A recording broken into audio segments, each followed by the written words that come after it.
오늘은 어떤 상황에서도 예배하라 라는 제목으로 말씀을 드릴 텐데요. 저는 요즘에 계속해서 성경에 나오는 여러 인물에 대해서 얘기를 나누고 있습니다. 오늘은 욥입니다. 욥에 대해서는 우리가 이미 다 잘 아시겠습니다만은 오늘은 우리가 이 욥을 통해서 우리가 어떻게 살아야 하는가, 어떤 신앙인의 자세를 가져야 하는가라는 것을 좀 한번 살펴보도록 하겠습니다. 우리는 이런 말을 들어봤을 겁니다. 불확실성의 시대, 이런 말을 들어보셨을 거예요. 불확실성의 시대라는 말을 한 번쯤은 다 들어보셨을 텐데, 이게 1977년에 TV에서 방영된 시리즈인데요. 이게 책으로도 출간이 된 그런 겁니다. 하버드 대학교 경제학과의 존 케네스라는 사람이 발간을 하기도 했습니다. 불확실성, 확실하지 않다라는 그런 얘기죠. 미래에 전개될 어떤 상황에 대해서 정확한 정보를 우리가 얻을 수 없거나, 또는 어떤 상황이 발생할 가능성을 명확하게 측정할 수 없는 상태를 말합니다. 굉장히 어려운 표현입니다만, 그러나 한마디로 얘기하면 이거예요. 앞날을 모른다, 그 소리입니다. 간단하게 얘기하면 그래요. 정치나 경제, 개인사든 나라든 상관없이 앞날에 될 일을 모른다라는 걸 이야기하는 겁니다. 그래서 이건 아마 한국 사람뿐만 아니라 어느 나라 사람이든 어떤 사람이든 상관없이 우리가 앞날에 있게 될 일을 미리 알 수 있다면, 어떤 미래를 알 수 있는 사람이 있다면 너도 나도 할 것 없이 쫓아갈 겁니다. 그래서 예나 지금이나 무당이나 점쟁이가 성행하는 이유가 그것 때문입니다. 우리 유튜브나 소셜미디어에 보면 짧게는 몇십 년 전에서 길게는 몇백 년 전에 있는 사람들이, 어떤 사람이 현재 혹은 지금과 가까운 미래에 있을 일들을 예언해 놓은 그런 것들이 참 많습니다. 어떤 나라, 어떤 개인, 어떤 무엇, 이것이 행복할 것이냐 불행할 것이냐를 미리 알고 싶은 그런 사람의 욕망이 있죠. 우리는 살면서 기쁘고 즐겁고 행복한 그런 일이 물론 우리의 삶 속에 있지만, 그러나 예상치 못한 불행의 순간이 찾아오기도 합니다. 그렇죠?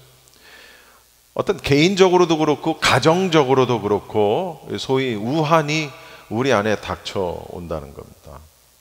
근데 우리가 여기서 착각하지 말아야 될 것들이 있다는 것이죠. 무슨 얘기냐면, 우리의 어떤 인생의 여정에 닥치는 이 모든 일들, 그것이 행복한 것이든 그것이 불행한 것이든 어떤 일이 됐든지 간에 하나님은 이 모든 것을 당신의 선으로 바꾸실 수 있다는 거예요. 할렐루야. 하나님의 계획에는 그래서 실수가 있다 없다? 있다 없다? 없다. 오늘 본문의 이 욥이라는 인물을 통해서 우리는 아주 중요한, 그러나 꼭 알아야 하는, 우리가 믿는 사람으로서 반드시 잊으면 안 되는 삶의 원리를 깨달을 수가 있는데요. 오늘 이 설교를 들으신 이후에, 이제 이후로 우리는 이 땅에서의 우리의 삶이 다하는 날까지 절대로 잊지 말고 명심해야 합니다. 욥은 하나님을 경외하는 사람이었어요. 우리 너무나 잘 알죠. 하나님이 인정했던 인물이었어요. 하나님이 주신 복을 누리면서 굉장히 평화로운 일상들을 지내던 그런 사람이었어요.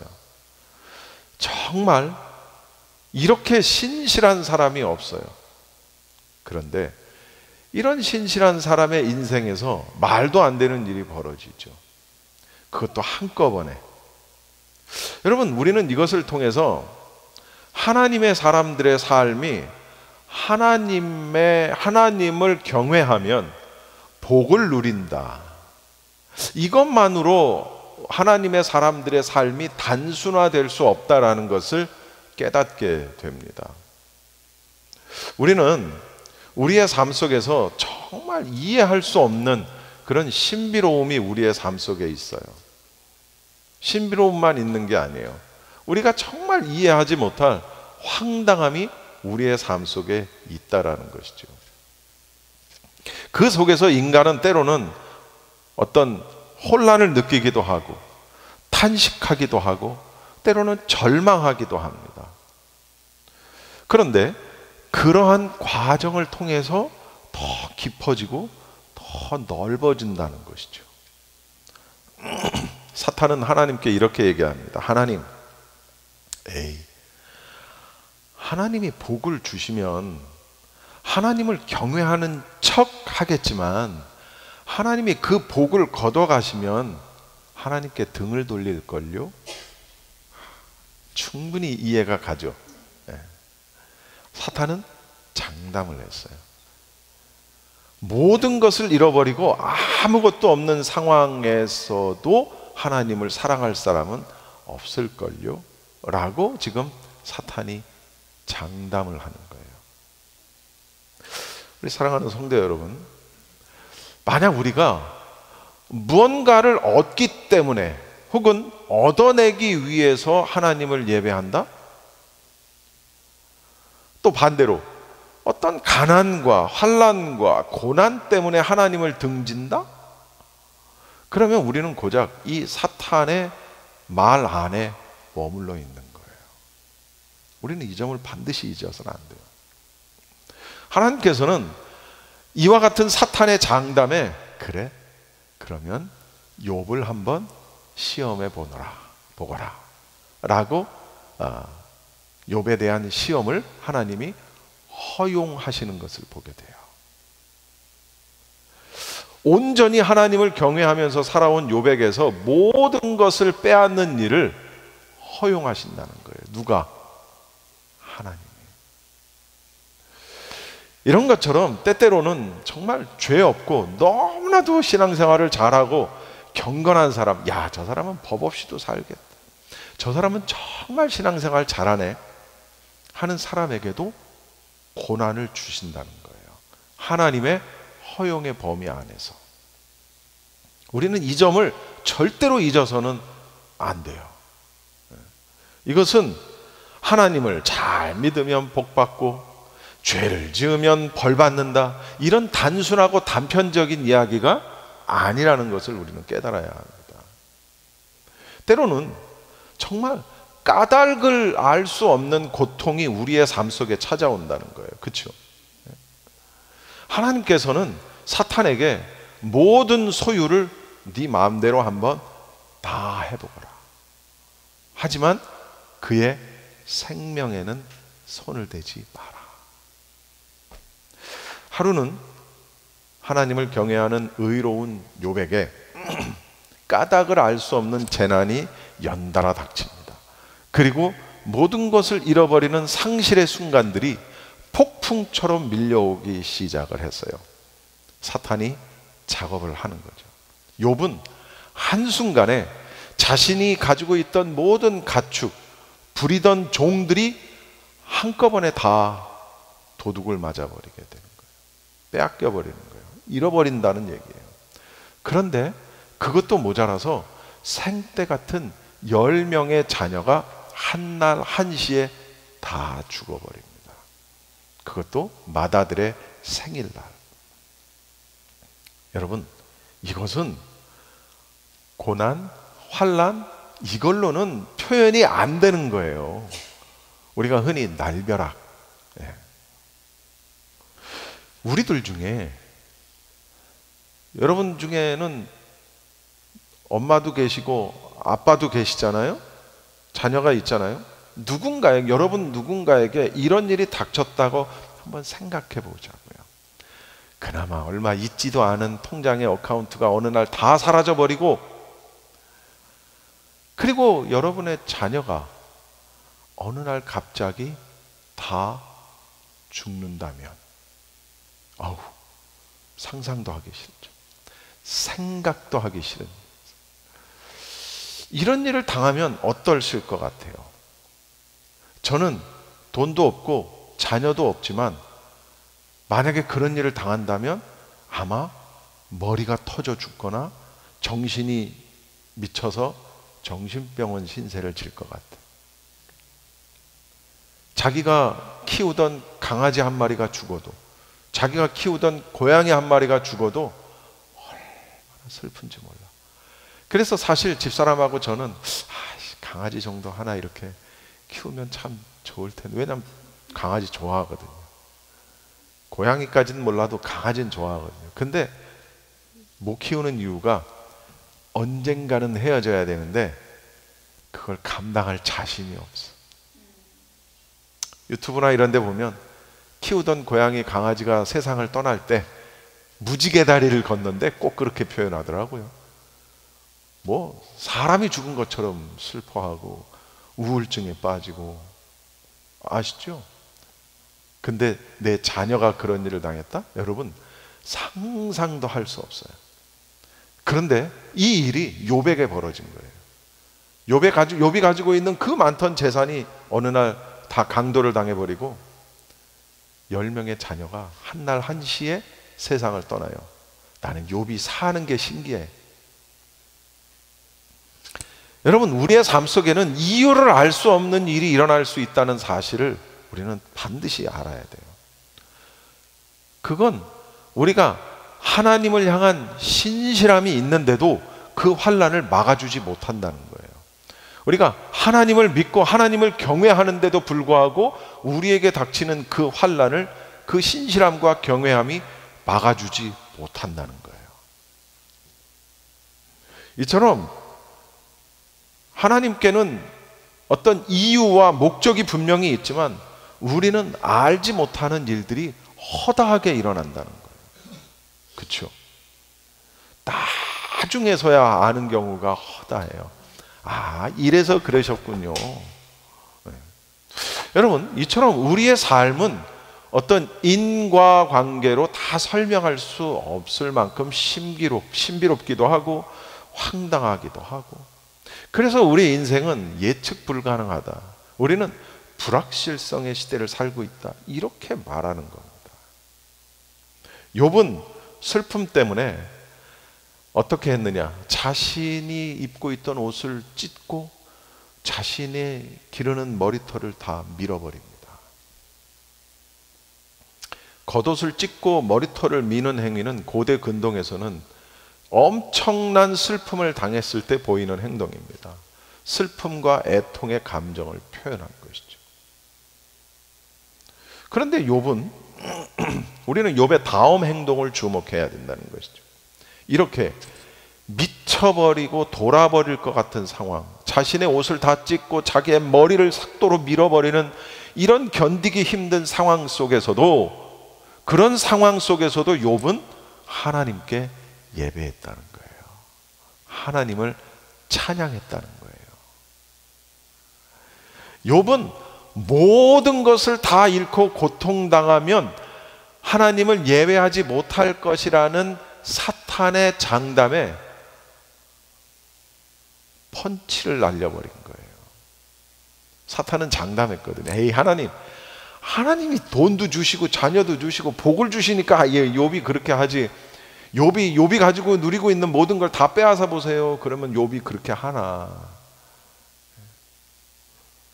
이 얘기는 우리들이 우리의 삶 속에 뭐 옛날이고 현재고 미래고 살아가는 사람들 중에는 믿음이 있다라고 하면서도 복이 있을 때는, 복을 받을 때는 했다가 그 복이 사라진 것 같은 때는 실망하고 절망하고 낙심하는 사람이 부지기수로 있다라는 얘기예요.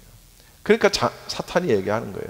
에이, 욥도 다를 거 없어요. 하나님 복 다 가져가시면 그도 똑같아요.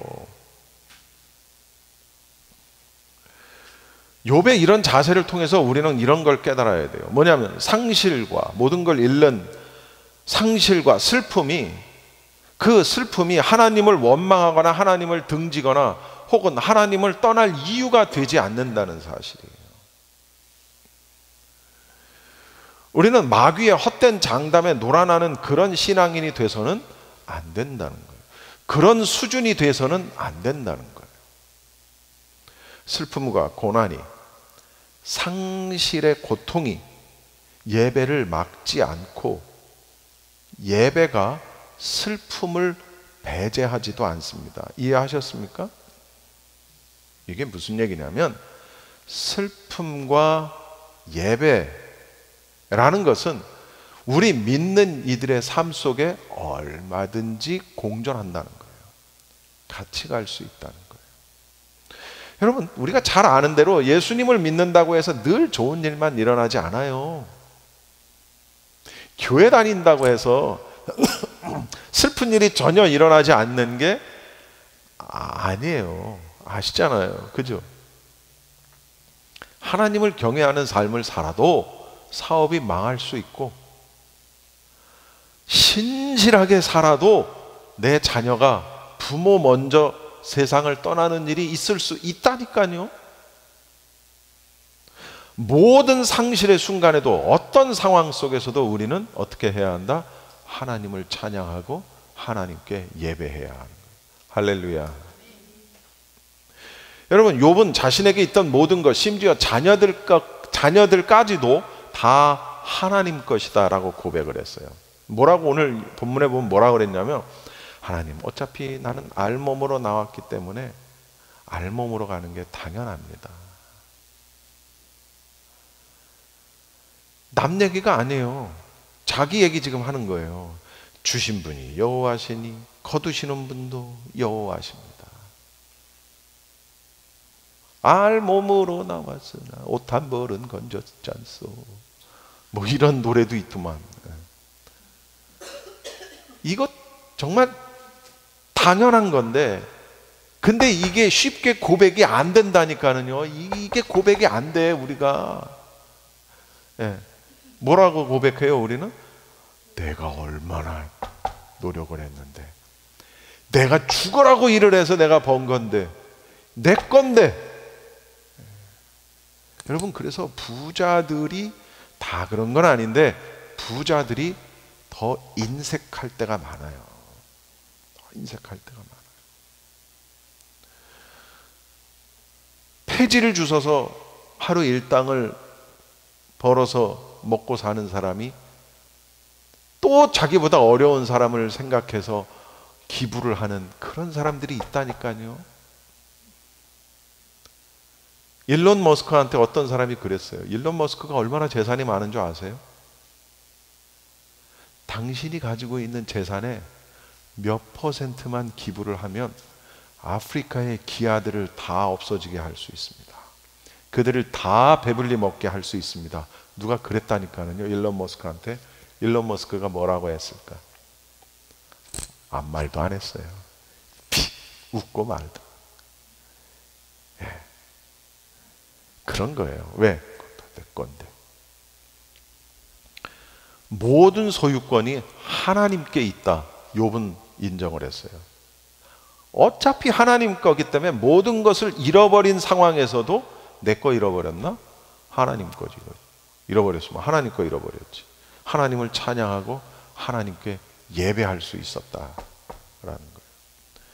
여러분, 내게 있는 모든 것의 주인이 하나님이시고 그분께 주실 권한뿐만 아니라 주셨으면 가지고 가실, 거두실 권한도 그분에게 있다. 욥이 고백한 거예요. 이게 쉬운 것 같지만 절대로 쉬운 게 아니에요. 나중에 욥은 자신의 몸에 악성 종기가 발생합니다. 또 하나의 최악의 상황에 닥친 거죠. 얼마나 가렵고 괴로웠는지 주저앉아서 기왓장으로 그걸 긁어요. 여러분, 저는 욥만큼은 아니지만 이게 얼마나 괴로운 건지 아주 약간 경험한 적이 있어요. 여러분 아시다시피 올해 초에 제가 휴가를 얻어서 집사람하고 같이 캔자스에 있는 아이합을 갔죠. 그 무렵이에요. 몸이 조금씩 가렵기 시작을 하네요. 아이합 가기 전부터. 저는 그게 제가 신장이 나빠서 생기는 증상으로 알았어요. 투석이 가까워지게 되면 몸이 가렵다 그러잖아요. 그래서 저는 갈 때까지 갔구나. 몸이 가렵네. 여기서부터 가렵기 시작하면서 내려가고 올라오기 시작을 하는데, 그래서 그 가렵다는 얘기를 집사람한테도 말을 못했어요. 왜? 집사람이 실망할까 봐 가렵다는 얘기를 말을 못했어요. 그냥 참았어. 나중엔 정말 그 아이 앞 갔다 오고 이제 하루하루 견딜 수가 없는 거예요. 너무너무 가려워가지고. 그 후에 알게 됐어요. 그게 두드러기였다는 거예요. 생전 두드러기가 나본 적이 있나 내가. 그래서 주사를 맞고 약을 먹고 그렇게 치료를 했어야 되는데, 나는 그게 신장 때문에 온 가려움인 줄 알고 그냥 참았던 거예요. 나중에는 얼굴만 빼고 온몸이 시뻘겋게 두드러기가 집사람은 봤어요. 집사람은 놀래 자빠지죠. 어떻게 미련하게 이렇게 있을 수 있냐고. 나는 그게 그건지 몰랐어.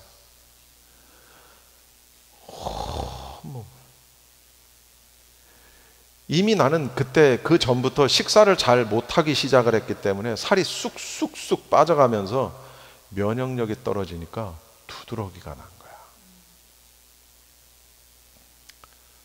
정말 얼마나 고통스러웠는지 몰라요. 잠을 잘 수가 없었어요. 등 긁는 효자손 있죠? 넣었다 뺐다 하는 효자손 갖다 놓고 계속 긁으면서 이 팔 가려우니까 뉴스 준비하면서 팔 속에 넣어놓고 긁고 다리 올려서 긁고. 이런 데가 너무 힘들면은 화장실 가서 긁고, 사람 오면 또 얼른 내렸다 긁고. 정말 이거는 당해보지 않은 사람은 몰라요. 그때 아주 잠깐 제가 욥을 생각했어요. 욥의 고통과는 비교할 바가 못 되죠. 당연히. 욥은 자기가 가지고 있는 모든 재산을 잃었고 10명의 자녀를 잃었고 그 다음에 건강을 잃었어요. 여러분, 그러면 더 이상 잃을 게 뭐 있어요? 자녀 잃고 재산 잃고 건강 잃었으면 또 잃을 게 뭐 있어요? 이건 실질적인 거잖아요.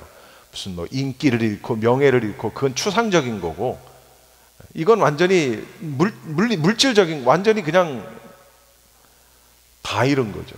그런데 욥은 죄를 짓지 않았어요. 여러분, 우리는 너무나도 쉽게 불평하고 원망하는 내 자신을 보게 됩니다. 그죠? 하나님께 감사하고 하나님께 예배하고 찬양하는 일은 어떤 상황 속에서도 있어야 한다는 거예요. 좋을 때, 평화로울 때, 행복할 때 하는 찬양과 감사는 누구나 할 수 있다는 거죠. 믿는 사람들은 최악의 상황 속에서도 이것이 하나님의 모든 주권적인 결정이라면 그 결정 속에 우리를 향하신 하나님의 사랑이 담겨 있다는 걸 깨달아야 한다는 것이죠. 할렐루야. 여러분, 타석증이라는 병을 들어보셨습니까? 샬롬 장애인 선교회 박성칠 사모님, 여러분 우리 아시다시피 사고로 인해서 전신마비 불구 몸을 가지고 계시죠. 두 자녀를 한순간에 잃어버리고 본인은 사지마비 환자가 돼서 평생을. 근데 우리는 모르지만 그 사모님은 가만히 앉아있는 동안에도 몸의 통증과 싸워야 돼요. 그러니까 1년 365일, 우리 영어식으로 표현하면 24/7 계속 몸의 통증과 싸워야 돼요.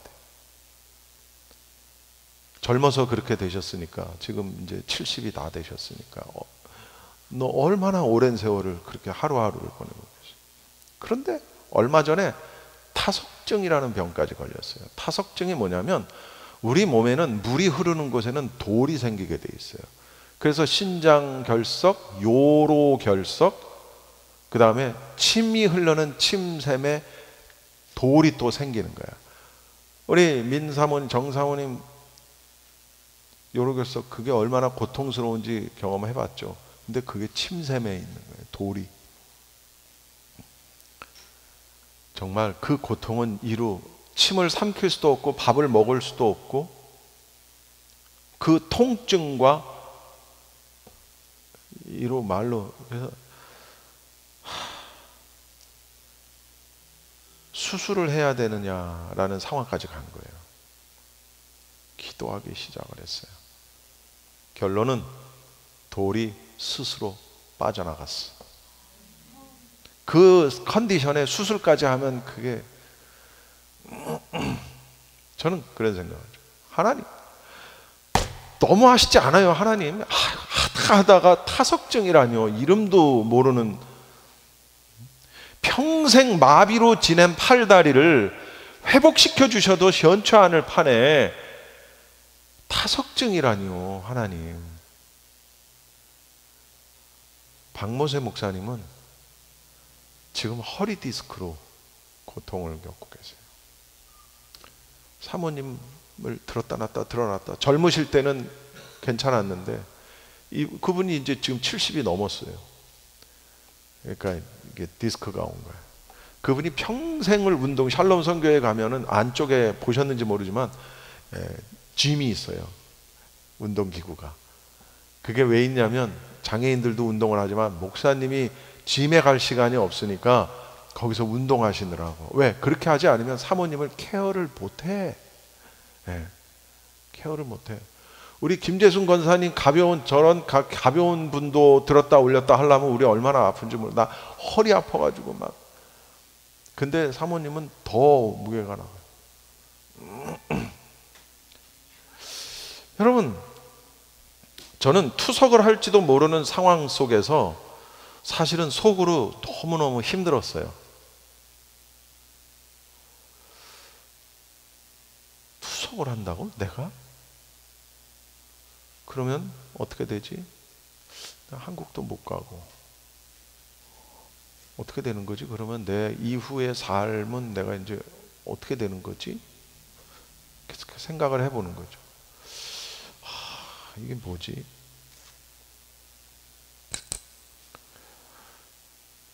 여러분, 저는 하나님께서는 얼마든지 하나님이 원하시면 나의 이 병든 신장을 치유해 주실 줄로 믿습니다. 하지만 그리하지 아니하실지라도 나는 감사해요. 여러분, 투석을 하는 사람들의 고통을 저는 직간접적으로 들어서 알고 있어요. 제 동기들 중에도 투석하는 사람이 있고, 여기 미주 지역에도 제 동문 중에도 투석을 하는 사람이 있어요.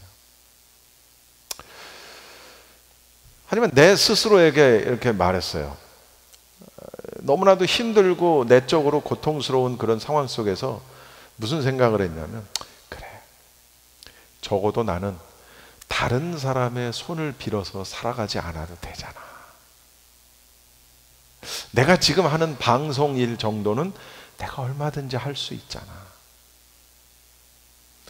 20대의 젊은 아가씨가 루게릭병에 걸려서 80대의 할머니가 떠먹여주는 밥을 먹어야 하는 그것보다 훨씬 낫잖아. 응? 어느 날 갑자기 CRPS 복합통증 증후군에 걸려서 매일매일 지옥의 고통, 지옥의 통증을 겪고 있는 사람보다는 낫잖아. 그래서 제가 인터넷에서 그런 힘든 사람들의 영상을 쭉 찾아봤어요. 나의 괴로움을 상쇄시키기 위해서 나보다 더 괴로운 상황 속에 있는 사람들의 영상을 보면서 내가 위로를 받은 거예요. 나는 참 감사하다. 하나님이 나를 치료해 주시면 말할 것도 없이 정말 감사하고, 하지만 내가 투석을 받는다고 해도 루게릭병이나 전신마비 혹은 CRPS 같은 병이 아니니까 또 얼마나 이것도 감사한가. 사랑하는 성도 여러분, 우리는 어떠한 상황 속에서도 감사합시다. 다시 한번 말합니다. 어떤 상황 속에서도 하나님을 찬양합시다. 어떠한 상황 속에서도 하나님을 예배합시다. 주신 분도 하나님, 거둬가시는 분도 하나님, 복을 주셔도 하나님께 감사. 내 삶 속에 절망과 낙심의 순간이 닥쳐도 감사. 내 몸이 아파도 감사. 넘어져도 감사. 머리가 깨져도 감사. 왜? 다 이유가 있겠지. 분명 하나님은 그러한 우리의 예배와 찬양과 감사가 무색하지 않도록 우리의 삶을 아름답게 인도하실 줄로 믿습니다. 기도하겠습니다.